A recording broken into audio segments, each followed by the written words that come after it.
Welcome back to the channel, guys. So in my last video, R77 versus AIM-120, I got this comment. Not sure if he's just baiting or whatever, but he's basically saying, how about you do a video AIM-120 versus the MICA, and stating that the MICA is an overpowered missile and that it's going to break the game, blah, blah, blah, yada, yada. Which the MICA is, on paper, a very good missile. If you shoot at someone and they're at high altitude and they're probably going to die, or if you're in a dogfight, it's a dogfight missile. So, that's true. But I have a counter argument. A lot of the BVR missiles in War Thunder don't really matter, at least if you know what you're doing, because currently in this clip here, you'll see I launch a bunch of MICA missiles, and I'm at a higher altitude. He launches an AIM-120 in the F-16, and as you can see here, I get shot. I die. None of my missiles hit. The reason none of my MICA missiles hit is because he's flying at a decently low altitude. And we'll test this again. We launch our MICA missiles, and you can see, and this time I try to loft them because I saw comments, people saying like, oh, we'll try to get a top-down angle, right? This is not 100% 90-degree angle, but it is close. They still miss, even at a top-down angle. So I don't see what people are freaking out about. I know not everyone has access to the dev server, but these Fox 3 missiles aren't overpowered.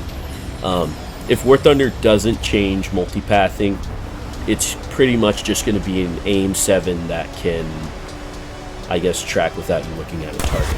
Which, granted, you will get kills. You can see that was an AIM-120. You're still going to get kills with them, no doubt. There's people who still don't know multipathing is even a thing. And there's people who still fly at high altitude. So you'll be able to kill them. But if you're flying low, or if you're just fighting a player who generally knows how to dodge these things, they're not going to kill you. And they're not impossible to dodge in a normal sense. Let's say War Thunder removes multipathing entirely, which I don't think they should do. They're not hard to dodge. If you know how to crank, know how to notch, know how to use your energy, and if you're at a decent spacing, you keep your spacing, you're not going to die. If you're close, you're probably going to die. And that brings me to my next argument. This could change if War Thunder were to reduce the effects of multipathing. it could make Warthunder Sim, Warthunder RB a lot more dynamic. It could pretty much remove furballs. No one's going to want to merge with a jet that has a Fox 3 missile. You're going to want to kill them from afar, and very rarely you'll get in scenarios where, you know, you get into a dogfight. And if you're in a dogfight, you're probably in an isolated area, depending on how big the map is. I think Warthunder should test it, right? See what the players think. It's a game after all, so gameplay's, you know, #1.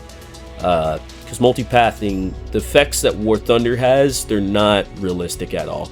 But again, it's a video game, so Warthunder has to, you know, put balance into account. So what they should do is have a test run, take some feedback from the community, you know, with multipathing. I don't care how you implement it. I just want it reduced. Take feedback, run a test like they did with the AIM-120s on one of the dev servers or the live server when these are released, and see how public reception is. Do people actually like having realistic BVR combat where they have to turn around when they launch, or do people still enjoy the furballs that RB goes into by just flying low? And again, these conditions that I've put the MICA missile and the AIM-120 in are perfect. It's flat terrain. In mountains and stuff, there's a chance that radar missiles could kill you. Even in the live server. I know the R-27 ET and ER, well, definitely the ET will kill you, but the ER, if you're flying at a low enough speed, it has such a big proxy that the shrapnel will damage you anyway. It won't kill you immediately, it'll just damage your aircraft if you're flying subsonic. So there's also that. But the radar missiles that we're getting, they're pretty small yield. They don't have really big explosions, so they're just gonna hit the ground if you fly low enough. This kind of just negates Fox 3 missiles, in my opinion. Yes, you'll be able to get kills with them, I believe, because again, players still fly you always get that one random guy who's flying at 30,000 feet, right? That's where Fox 3 missiles are going to shine. But as of now, with the current multipathing effects, they're not really game changing. I don't have to turn around. I don't have to go hot, or correction, I don't have to go cold if someone launches one at me. I can just fly near the ground and maybe launch an INM or an R-73, because I know that's going to hit them at a low altitude. And it's the same thing with the ETs. Gaijin didn't add the R-27 ET. You can only carry like what, 2 of them on the flanker at a time? Like, you can't fill all your racks with R-27 ETs. The reason you can't do that is because Gaijin knows that missile can hit low flying targets and it has an extremely long range. I'm not 100% sure on the stats, but I mean, it's probably not BVR, but it's pretty far. You like in Sim, use the ET, no one sees that missile coming because you can launch it so far and it has no warning. That's why Gaijin limits it on the flanker. It's just for balancing reasons. Again, with radar missiles, they give you a warning. You know when they're launched. Hell, there's a big red dot that shows you that they're being launched. And most jets have pretty modern RWR. And by the way, that shot right there, that was a 9M. That's typically how it would go anyway. They just shoot a 9M because they know Fox 3 missile is not going to hit, or Fox 1.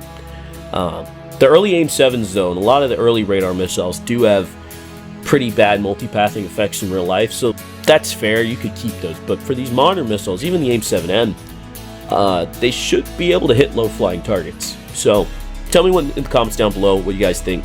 I think what they should do is put on the stat card, oh, this missile can hit targets that are flying above 10 meters, or this one can hit above 50 meters, right?